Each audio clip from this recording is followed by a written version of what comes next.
What do we mean when we're talking about psychosis?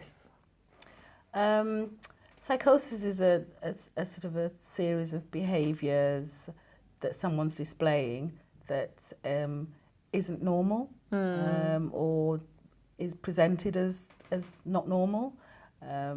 So it's a diagnosis of a mental health problem. And what kind of mental health conditions would involve psychosis or have a feature of psychosis, would you say?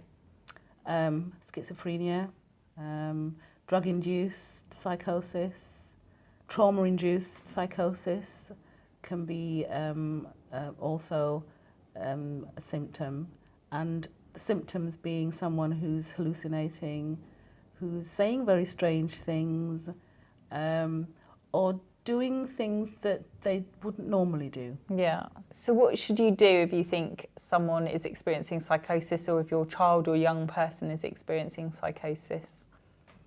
I think the first thing is to assess the environment and make sure that the young person and yourself are safe in that environment. It is about the safety, isn't it, of that person, of the young person, the parent. And so if there's somewhere that the young person can go that they feel safe as well. Yes.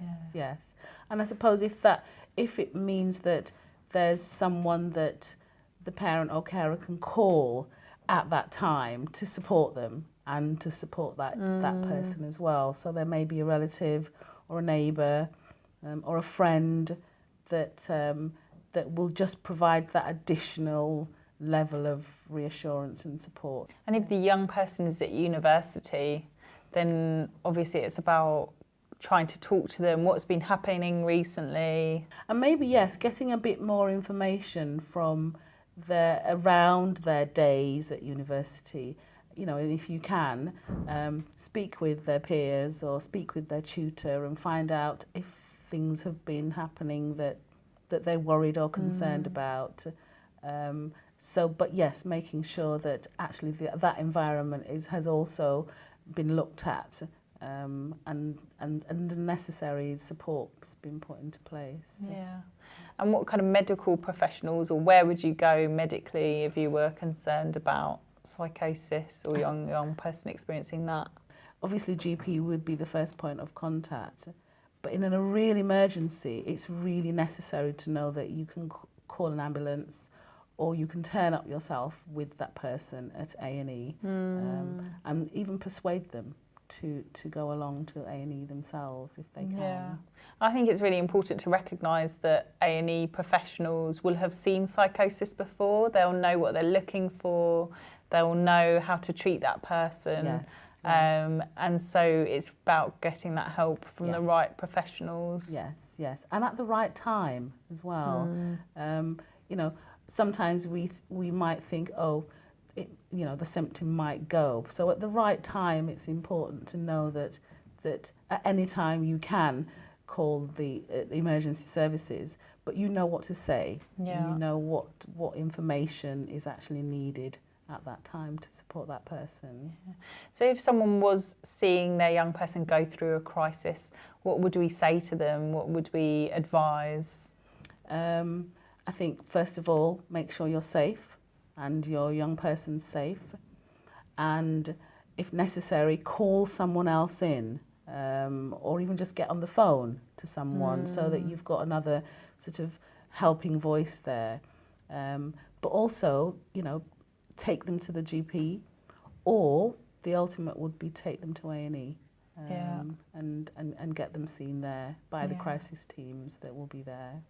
And I think having a crisis plan is really important too. So planning for that crisis, should the worst happen, should your young person be experiencing really extreme thoughts or feelings and feeling very out of control and things escalating, then it's about what would you do and having that written down. Yes, and that's because I think sometimes, like you're saying, in that crisis point, everything goes out the window. So if you have something written that okay, these are the points that I need to follow, it keeps the situation calm as well as you calm as well, which is what you need. You need a sort of calm status to be able to then make those necessary phone calls and get the message across as well to the necessary people. So I think our main points for carers are to really stay calm, to look after yourself, look after your young person. And also I guess there's around social isolation, so try not to become stigmatised or ashamed. Yes, yes. And try and find ways of talking about the difficulties rather than it being something that's sort of happens behind closed doors and no one knows about it until it becomes a crisis. Then it might be important to find those people within your circle that you can trust to talk about your worries and concerns initially, because I think, you know, if you're managing that, then hopefully the crisis will also be able to be managed because you've kind of talked it through, you've talked through your concerns with the right people, and that's important. Yeah. And I think also finding someone that the young person trusts, maybe if that's outside the family or external to the family, getting someone that they can talk to, that can kind of talk to them about what they're experiencing. Yes, I think so. You know, whether that be a counsellor or whether that be a trusted family member, but yes, it's someone that the young person can actually go to and know that that person actually understands what they're going through and where they might be at that very moment in time as well. Because we were talking about really extreme thoughts and behaviours, or it can be very extreme. Absolutely. And obviously that can be so concerning for a parent or carer. Yes, it can be really scary. You know, you're hearing your young person say things that actually are quite detrimental to their own well-being, then yes, it's quite a scary place for you as the parent, but also remembering that it's also quite scary for the young person. As much as they're in the throes of it, it's actually scary. It's quite scary for them as well. So be aware of the fear that might be around it. So that's probably why it's important to have a checklist, so that actually that fear then doesn't take over, because you have something quite tangible that you can just go to and follow through. And also I think being aware that a young person might be acting out in fear, or the paranoia kind of feeding into that fear as well. And so just the calm and reassuring and not questioning the hallucinations or perhaps delusions that they're expressing.